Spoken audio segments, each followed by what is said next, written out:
This NFL offseason has been nothing short of entertaining, and that all really starts in free agency. So today in this video, I'm going to talk about 4 of the most surprising to me free agent signings, whether that be for monetary reasons, fit reasons, whatever it may be.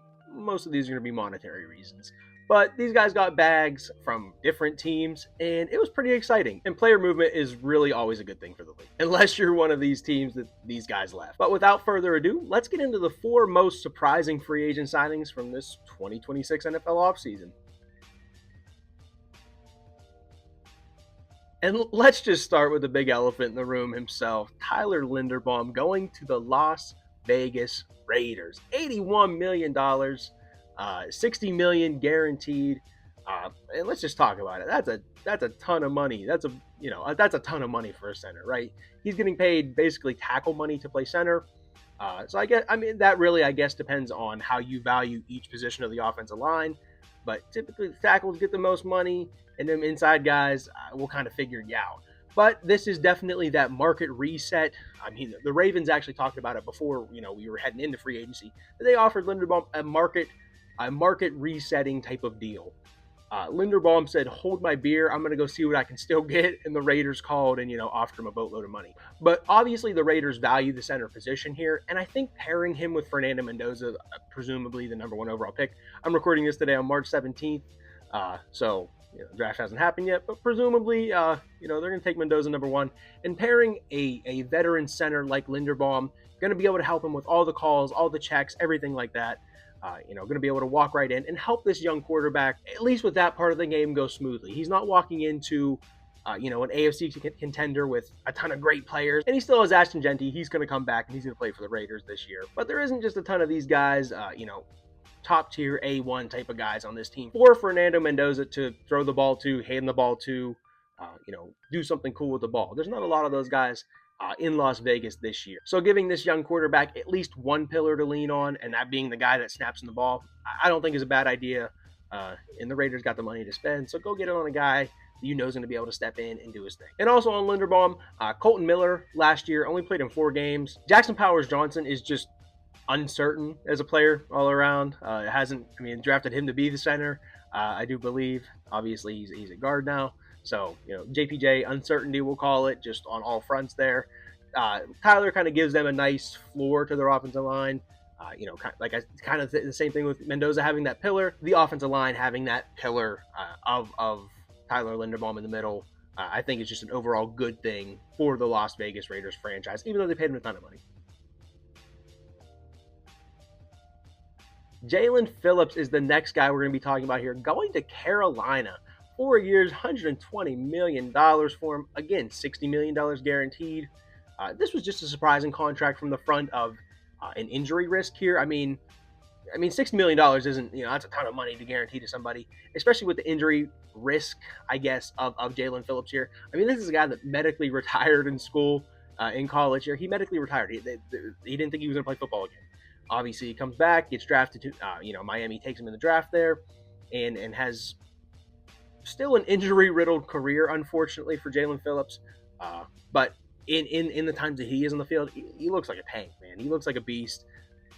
I've seen him twice a year for the last few years. Guy can play, for sure.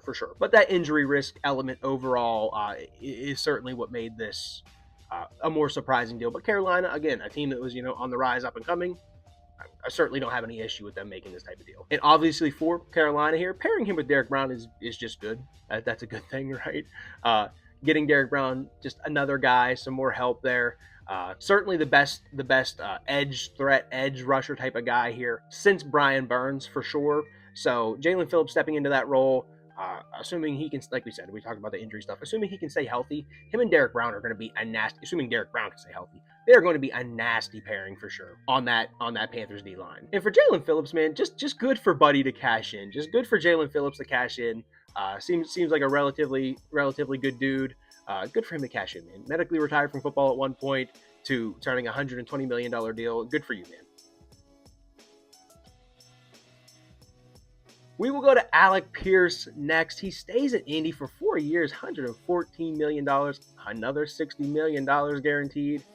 This one was kind of weird. I don't necessarily call it weird because you kind of thought he was going back to Indy, but sort of weird in the fact of who are they going to keep, right? It was him, Michael Pittman.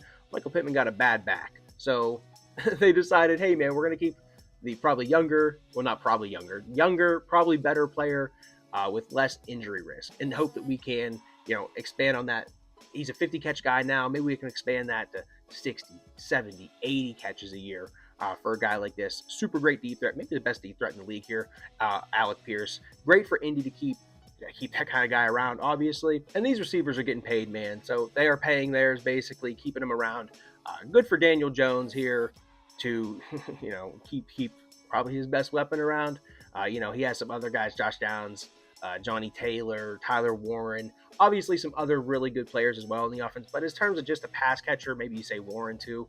But and Josh Downs too, I guess. Indy has a really nice. They have a really nice cast of characters over there.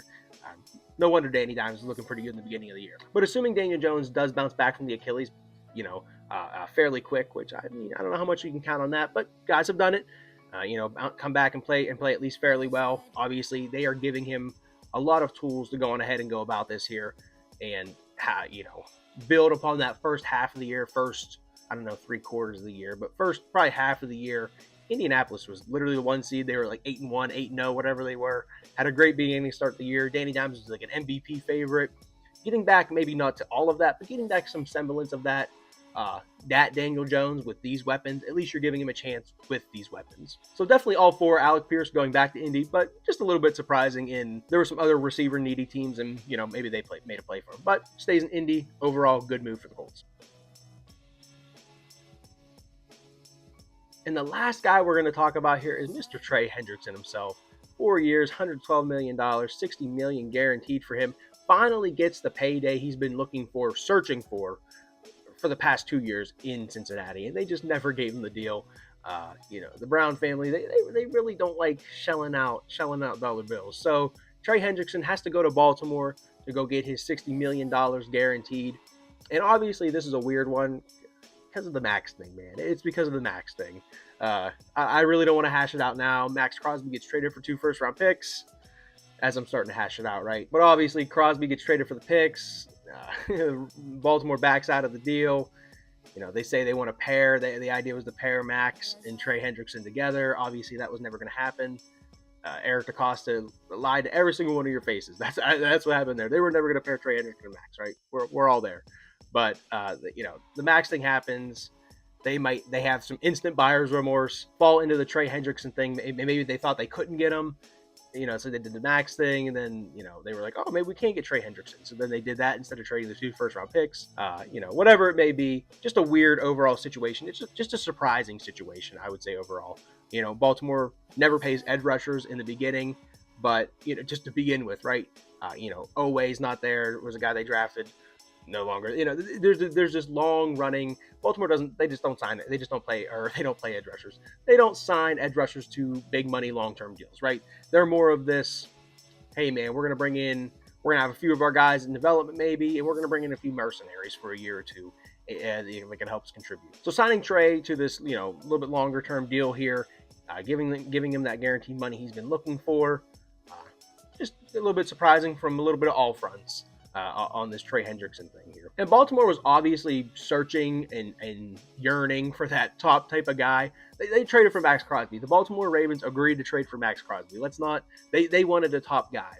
So getting Trey Hendrickson, you still get, I believe he's 30 this year, 30, 31, whatever age he's going into there. You're probably still getting a really, really top tier pass rusher here. Assuming the wheels don't fall off. But there's I don't want to say there's not cause for concern because, last year in Cincy was weird and everything like that. But it was weird. It was a weird year. So, I really don't think there's any real, like I said, cause for concern that the wheels are going to fall off here. You should be getting a great pass rusher in Baltimore here for at least the next couple years. And then we'll see here. But that is all I have for this one. Those are my 4 of the most surprising free agency signings that we've seen so far in the NFL this year. Obviously, these ones kind of revolved around money, the money being the surprising part of it, not necessarily where they went. I was kind of a fan of all 4 of these guys, where they ended up going, whether that was for the money or for the fit, whatever that be. I'm kind of excited about all 4 of these guys in their new or in Alex Pierce's case, old situation. Just excited for all of them. I think it's a really good fit, really good plug and play type of type of deal for these guys. But I hope you did enjoy. If you did, leave me a like, leave me a comment, let me know what you liked, what you agree with, what you didn't agree with, if you liked me, if you hated me. Either way, I think it all tracks the same in the algorithm. I do appreciate you guys watching and staying to the end if you did, and I really hope to see you in the next one.